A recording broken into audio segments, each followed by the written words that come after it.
Oi, gente, tudo bem? Eu sou a Natália, sejam bem-vindos ao canal. Hoje nós vamos fazer um exercício de forças intermoleculares. A gente vai ter uma sequência de compostos, de moléculas, e nós vamos dizer quem vai ter o maior, quem vai ter o menor ponto de ebulição, de acordo com o que a gente já sabe sobre esse tipo de interação. Não esquece de curtir o vídeo, de se inscrever no canal, e agora a gente vai começar.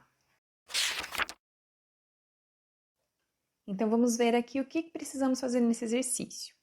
Coloque as seguintes substâncias em ordem crescente de ponto de ebulição, utilizando as interações intra e intermoleculares envolvidas para justificar a sua resposta. Então vamos conhecer aqui as substâncias. A gente tem o BaCl2, que é um composto iônico, as moléculas de H2, CO, HF e o neônio, que não faz ligação, né? Ele é gás nesse formato substância elementar. Bom, o BaCl2, ele faz ligações iônicas, né? E a gente sabe que as ligações iônicas são muito fortes. As moléculas de H2, CO e HF, eu vou colocar aqui, ó, para todas, que a ligação é covalente entre átomos de hidrogênio, covalente entre átomo de oxigênio e carbono, também covalente aqui para a molécula de HF. O neônio, ele não faz ligação, né? Ele está sozinho aí como uma substância elementar. Bom, então vamos ver aqui a informação de cada uma dessas substâncias. Se eu tenho ligação iônica aqui para o BaCl2, iônica, eu vou colocar aqui já, que eu espero que ele tenha o ponto de ebulição mais alto. Mas vamos verificar para as outras moléculas o que está acontecendo. A molécula de H2, ela é uma molécula apolar e como molécula apolar, ela tem uma única força de interação atuante, que é a força de London. É a única que a gente vai conseguir observar aqui para a molécula de H2. A molécula de CO já é polar, já é uma molécula polar. Então, além da força de London, ela vai apresentar também, por ser polar, a interação dipolo-dipolo. Dipolo-dipolo. A molécula de HF, além de ser polar, e apresentar força de London,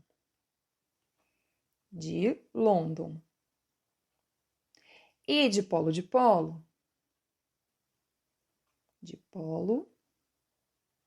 Vocês vão me perguntar assim, por que força de London? Não é só para as apolares? Não, gente. Interação de London acontece para qualquer espécie, basta ter elétrons, tá? E, além disso, a molécula de HF ainda faz ligação de hidrogênio. Por que ela faz ligação de hidrogênio? Porque ela tem o grupo HF e tem o átomo de flúor, que é altamente eletronegativo e pequeno. Então, se eu tenho o grupo OH, FH ou NH, e na molécula eu tenho flúor, oxigênio ou nitrogênio, que são pequenos e eletronegativos, essa substância, essa molécula, tem a capacidade de fazer ligação de hidrogênio. O neônio, gente, não é nem polar nem apolar, ele é um átomo, né? Então, são átomos que sofrem interações entre eles para formar, né? Quando a gente consegue liquefazer, formar o neônio líquido, por exemplo. O neônio só vai sofrer força de London. Então, já vou colocar aqui do lado, ó. Força de London. Então, teoricamente, ele está competindo ali com o H2. Então, vamos pensar aqui qual vai ser a sequência que a gente vai fazer. Lembrando que quanto mais intensas e quanto mais forças intermoleculares uma substância faz, mais energia vai ser necessário para a ebulição acontecer. Então, em tese, a gente tem hidrogênio e neônio competindo. Como o neônio ele é mais volumoso, tem uma nuvem eletrônica maior que a própria molécula de H2, vou colocar aqui, ó, mais volumoso que H2, ele vai ser mais polarizável. Então, eu espero que o neônio tenha força de London mais intensa que H2. Então, eu já posso colocar aqui H2 como tendo o ponto de ebulição menor dentre essas substâncias, que é aquele que só tem uma força intermolecular, é pequeno e pouco polarizável. Em seguida, eu vou colocar o neônio como próximo em ponto de ebulição, porque ele só tem força de London, é um pouquinho maior do que o hidrogênio, mas ainda é menor, por exemplo, que a molécula de CO e a molécula de HF. O próximo vai ser o CO, por quê? Ele é um pouco mais volumoso do que o neônio, então ele vai ter força de London mais intensa e, além de tudo, ele é polar. Então, ele vai ser o próximo aqui. Ele também tem dipolo-dipolo. Então, o CO vai ser o intermediário aqui dentre essas 5 substâncias.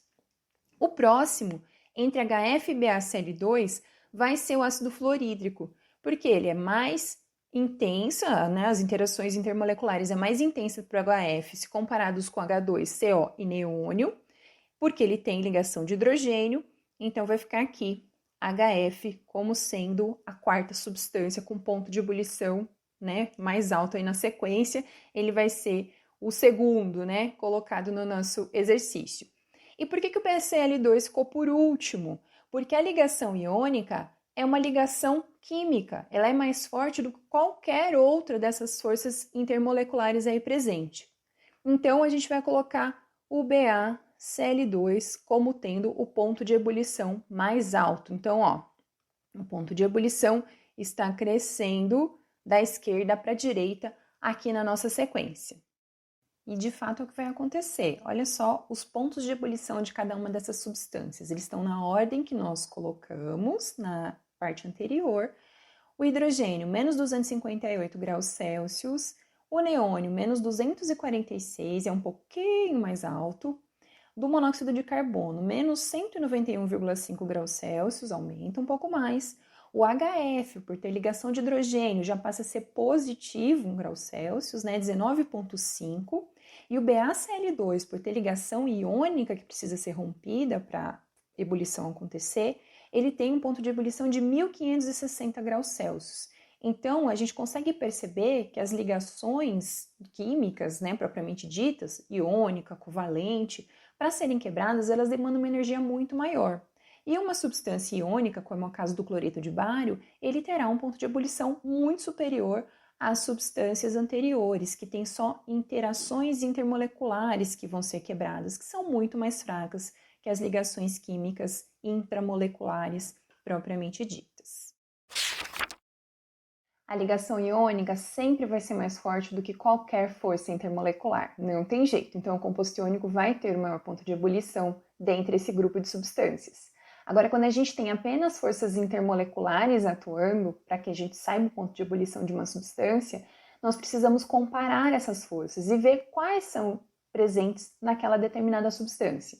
Então, tem algumas substâncias, alguns compostos que têm 2 forças intermoleculares, ou apenas uma, ou 3. E aí a gente consegue, baseado na intensidade dessas forças intermoleculares, saber qual vai ser o ponto de ebulição mais alto ou mais baixo, colocá-los em ordem crescente, decrescente, como vocês preferirem. Não deixem de assistir a playlist de forças intermoleculares, que está super legal. Curte esse vídeo, se inscreve aqui no canal, um beijo e até a próxima!